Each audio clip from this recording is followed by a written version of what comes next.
Hello and welcome to NPS Now, your source for news and information about Norfolk Public Schools. I'm your host, Karen Tanner, and with us today is Bruce Brady. He is a senior coordinator for social studies here in Norfolk Public Schools.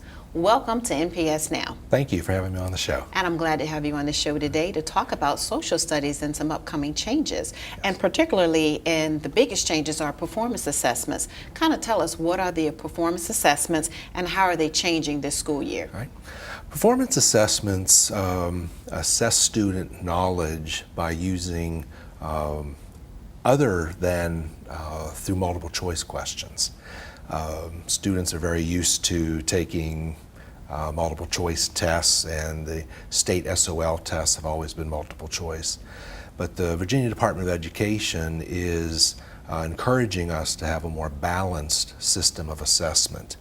And so performance assessments check student understanding, check student mastery of skills using other types of questions and not relying solely on the use of multiple choice questions. So it's more inquiry based? Very, yes. We're presenting historical issues to students, posing a problem, giving the students a question about some historical event, and the students then have to use their social studies skills in analyzing primary sources, using geographic information, analyzing charts and graphs, looking at photographs, cartoons, and using those critical thinking skills, pulling out information from those resources in order to put together a response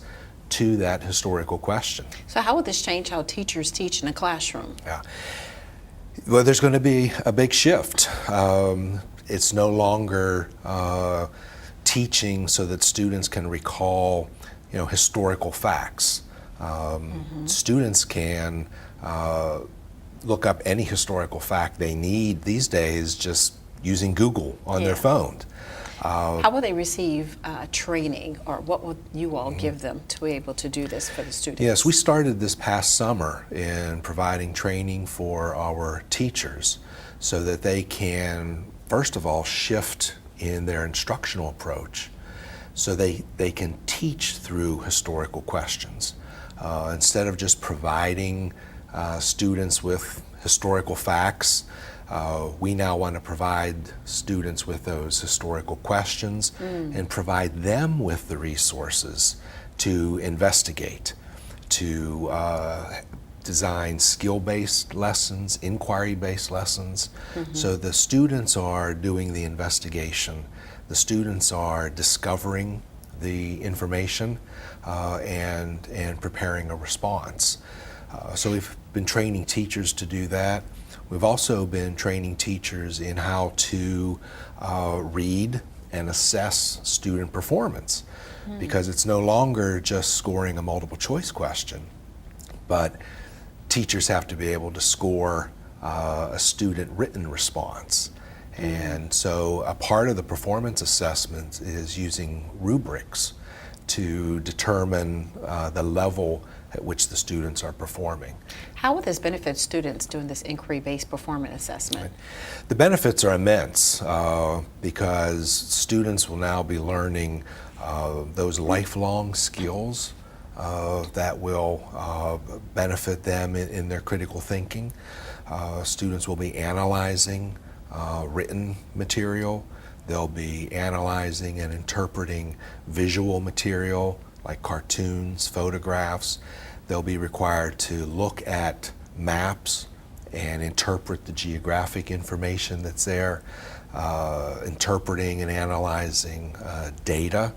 So it's a lot of thought-provoking, using their thoughts very inquiry-based. Very much more thought-provoking than simply answering multiple choice questions. Right, so do you have any changes in your subject area when it comes to the SOLs? Yes.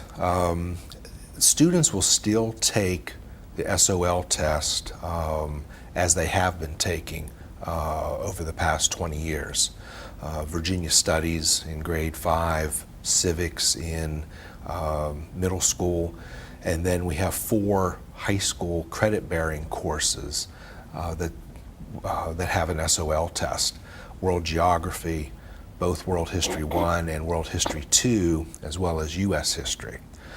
The big change for social studies is that the SOL tests no longer are calculated in a school's accreditation. Okay. However, the SOL test still counts for students earning a verified credit so that they can graduate in Virginia. In social studies, students have to acquire 1 verified credit.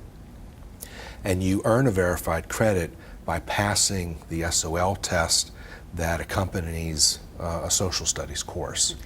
So at what point do students stop taking or required to take an SOL test in your subject area? Yeah, and that's a big change this year as well, in addition to the fact that tests don't count towards a school's accreditation.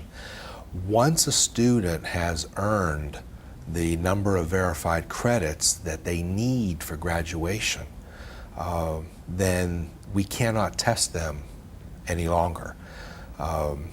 This year's 9th graders are required under the new graduation requirements to have 1 verified credit in social studies. So once they've earned that verified credit, then the child will not take any more SOL tests in social studies. Now, the course that can occur with, our students take their first SOL test in World Geography. Our honors 8th grade students take World Geography in the middle school. All of the other students take World Geography in the 9th grade. So if a student passes that SOL test for World Geography, then they've earned their verified credit that they need for graduation, and they will not take any additional SOL tests in social studies. Oh, okay. And through high school? Yes, in high school. Oh, wow. That's correct. That's good information. Yes. Now, if for some reason the student doesn't pass the SOL test in geography, then when they move into the next social studies course, they would be required to take the SOL with that course.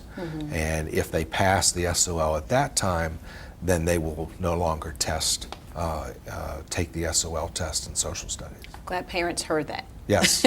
Yes. So now they know. Yeah, and it's new because in the past, any of those 4 social studies courses, you always took the SOL test. We were required to test everybody in the course, but now the requirements have changed.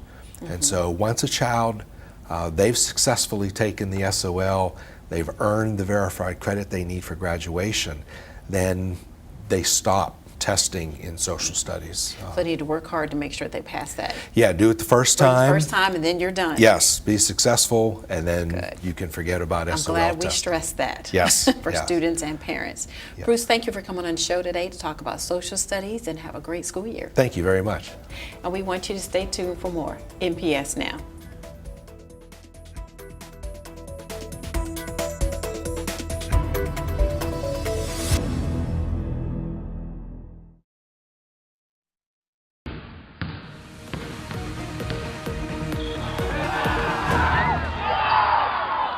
Welcome back to NPS Now. I'm Steve Sutmiller, Senior Coordinator of Athletics.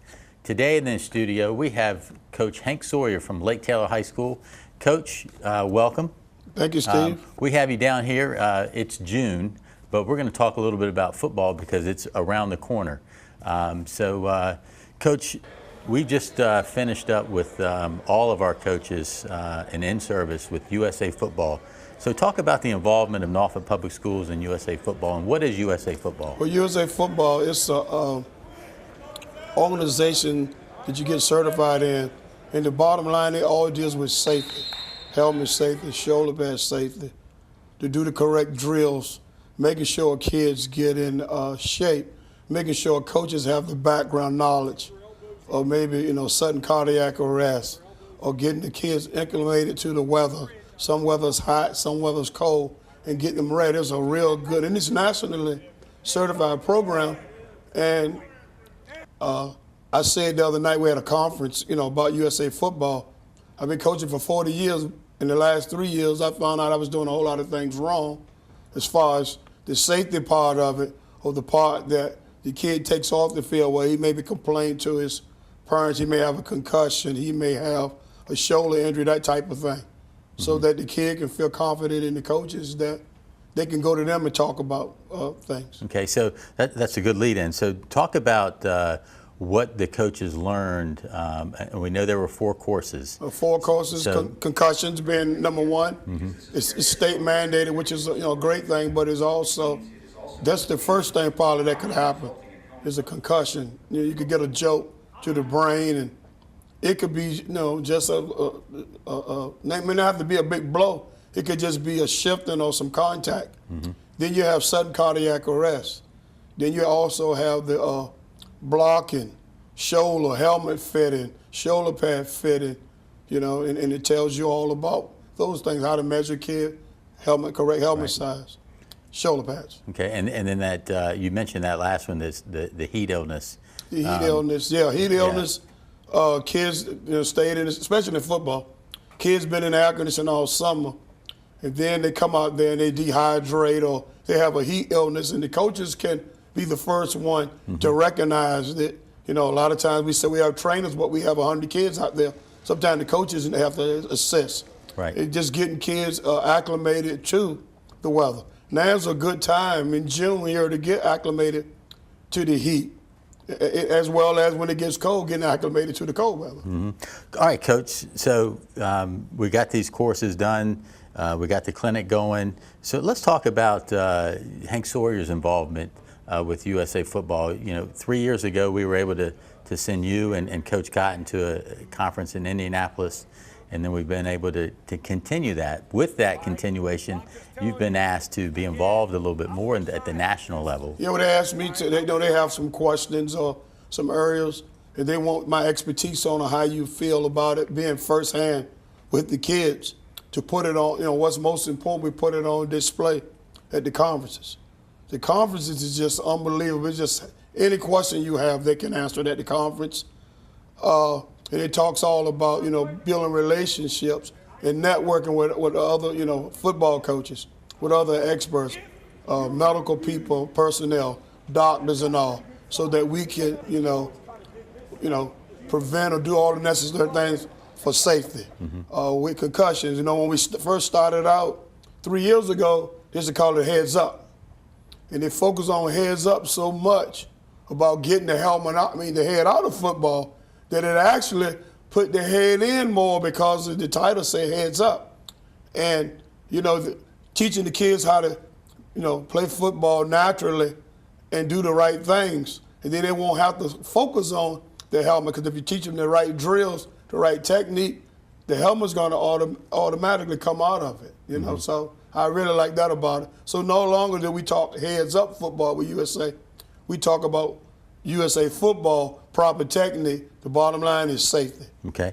All right. So the bottom line is safety for the student athlete. So, how does the athlete benefit from the drills that your coaches are learning, and they transition back onto the field? Well, first of all, the drill is going to teach them how to do it the correct way. And I think you came out over a year ago, and maybe 2 years now. It was 2 years ago when Roman Bonds and Tucker Dorsey was there. I had kids tell me, "Wow, Coach, I should have learned this a long time ago. These techniques, these drills that we're doing, they make me feel more safe. I don't have to worry about my head as much, because the way the coaches are teaching the drill, it gets my head out of there. It makes me safer." And we say a lot of things. We use a lot of terminology. Coaches have the same terminology. Kids have the same terminology. Okay. If the parents would go to USA site, it would be the same terminology. All right, another good lead-in. We're doing this. We're going through USA Football training. A lot of hearsay out there is, football is getting a bad rap. So to tell a parent, why we do this, how are you going to sell that? Well, we sell it to the parents because we let them know that, because we have some unbelievable helmets in this city. Norfolk, I can't speak for nobody else, but in middle school and high school, we have the best helmets. Norfolk a few years ago got rid of every helmet that didn't pass the 5+ rating that the colleges did the study on. So the coaches are being trained. They're being taught, not the old way, what's best for their sons or daughters in 2018. You know, that's going to help keep them sharp. And the coaches need to study this, and we'll tell them they're going to study it. And the parents have any questions, they can call. They could go to the site. We have charts. We have different things that teach us the progression of a blocking or tackling. You know, we have, and once again, if their helmet is fitted properly, the shoulder pads fitted properly, we talk about drills that control the hips, the head, the arms. It's going to make it safer. And we'll probably have more equipment than any other sport to protect their sons or daughters. You know, and they need to understand that. And if they, even if they came, if I have a parent that come by the school, so well, let me see it. I'll take them to the site. I'll take them to what USA nationally said, the size helmet, the size shoulder pad. We'll also talk about, which involves our trainers. In Norfolk, we have trainers that tell us when we have to just go shorts and shirts, no helmet, no shoulder pad. When we have to leave off the field, the same way with the weather. So, and then even if the trainer isn't there at present, we have where you have put sites of the kid that the coaches can go to and say, man, there's no way we can have those helmet and shoulder pads. We need to take 15-minute water breaks, or besides, let a kid get water as he freely wants to. As well, if a kid's feeling bad, he has to have that trust, and the coaches. And the coaches have to treat all players just like they're their sons or daughters. And if you do it that way, you can't go wrong. Okay. Well, I mean, that's a good message. We know we have, what I think we have is a heck of an athletic training program, safeties first, and then initiating with USA football. It's all coming together to continue the sport of football, and each of our schools does a heck of a job with their programs. So, all right, Coach, let's change a little direction, but the year has ended. We're getting ready for football. What does a student athlete need in order to participate in this upcoming season, football, volleyball, whatever? He needs a physical. He has to get a physical from a certified medical personnel. In the school, the athletic director coaches give you the physical. He needs to go online along with his parent or guardian and take the concussion course, and both parents will have to sign that form after viewing it. Then they bring that back to the coach, who gives it to the trainer. And as well, and once the physicals is filled out, the trainer along with the coaches, I check my physicals. And sometimes it takes me a while to check them thoroughly. Then the trainer checks them thoroughly.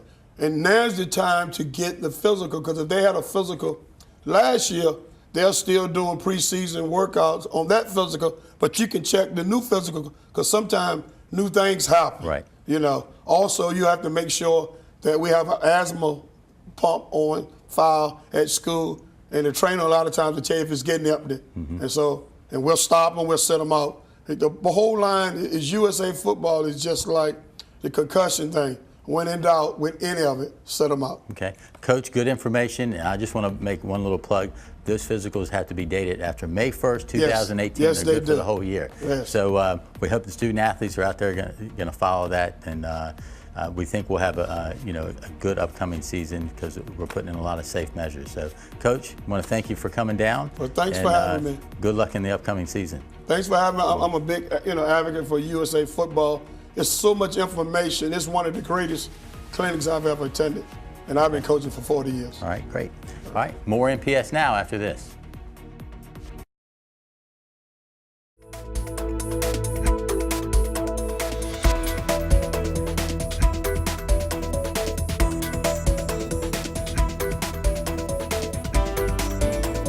Welcome back to NPS Now. With us today is Sophia Allman. She's the Senior Coordinator in Student Support Services. And we have Janet Dennis, who is an attendance technician here in Norfolk Public Schools. Welcome, ladies, to NPS Now. Thank you. I'm glad to have you both on the show. We're going to be talking about attendance in Norfolk Public Schools. So I'm going to start with you first, Sophia. What is the difference between being absent and chronic absenteeism? Okay. For a student to be absent, they're simply missing a day of school. A lot of time a student may occasionally miss for personal illness, occasionally miss for an appointment, or occasionally miss some type of situation that the parent is aware of or maybe not aware of. That sets the stage for another set of circumstances. Chronic absenteeism is when the students are missing numerous amounts of days, regardless of reason. That includes your excused absences, your days for discipline with suspensions, and your unexcused absences that actually trigger our truancy procedures. Wow, so how does attendance now affect accreditation? Okay, so with accreditation now, there's several school quality indicators. Attendance just happens to be one of them, not just attendance, but chronic absenteeism. If students, I'm going to use a school, and maybe my child at school. If at my child's school, 15% of the students miss 10% of their school days, that now affects accreditation. 10% is just 18 days of school, and it's so important for students to be in school every day exposed to instruction. Exactly, that is important. So Janice, why do you feel it's important about attendance? Our kids today they're going to be our next leaders, our next educators. And if they're not there, they're not going to get that foundation. So it's really important. School starts your life lessons that you can use in the future. So they have to be there to get that information. And you have experience with that, being the attendance tech, knowing who's there and who's not there. They probably know you very well. Yes. So Janet, tell me, who in the school building should be responsible for addressing attendance? Everybody is responsible for attendance. It takes everybody to keep these students on track. We're going to play different roles, but as a team, this is going to help them in the long run. So like teachers, principals? Teachers, principals. This year we're trying something new, some new strategies, and each building will have their own team, their own attendance team, and they'll meet and they'll talk about the students. On your team you may have counselors, administrators, teachers, social workers, anyone who can benefit or has a service to help those students. That's good. And Sophia, share with me a little about how we're addressing attendance and truancy. Okay, so Ms. Dennis alluded to the fact that the schools are actually establishing teams this year. We've always had staff that have taken attendance very seriously within all of our schools, but this year there's a concentrated effort in actually having a team approach in addressing attendance. Our 6 delegated attendance technicians now serve all schools, K-12, whereas before they were primarily focusing at the high school level, supporting their feeder schools, but now it's a K-12 effort. The schools are establishing teams. There's more concentrated effort with meeting with students and parents, reaching out to them, connecting them with services, meeting more than 2 or 3 times before we even get into what may trigger truancy procedures, which would be court involvement. And part of your role, Janet, tell me a little bit about your job and what that encompasses. Myself and my co-workers, we assist the schools however we can. We locate students who haven't shown up. We help return the dropouts and find services for them. As Ms. Allman said, sometimes we do have to take it a little further, so we represent all of Norfolk Public Schools if it has to go to court. So you're at Booker T and which other schools? Right now I'm housed at Booker T and I service Jaycox, PB Young, So all the feeder Ruffner, schools. all the feeder schools around the area. So that's pretty interesting. So they know you. Yes, When they're in the hallways, they do. they're walking down the hall, they make sure that they get to where they need to be. They do. So what would surprise people most about why students miss school, Janet? It just depends on our individual students. A lot of our students have younger siblings that they have to stay home with if they're sick because both parents or one parent has to go to work. They may have to stay home for help clean up for inspections.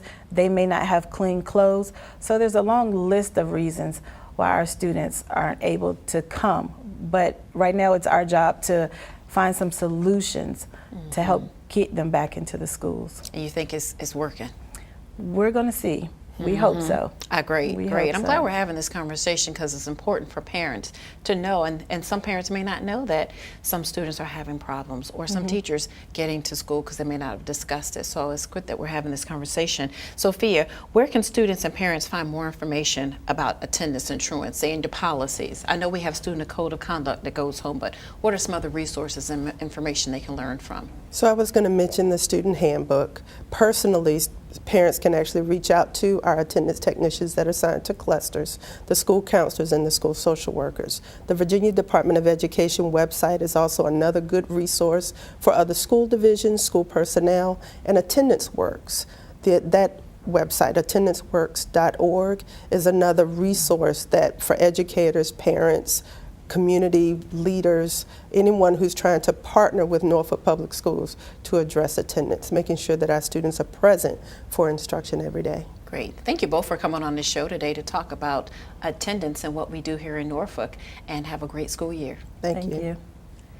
And we want to thank you for watching NPS Now. It airs weekly on WNPS, Channel 47, or you can view us online at www.npsk12.com. If you have any great story ideas or information you'd like to share, email us at nps_news@npsk12.com. Again, we want to thank you for watching NPS Now.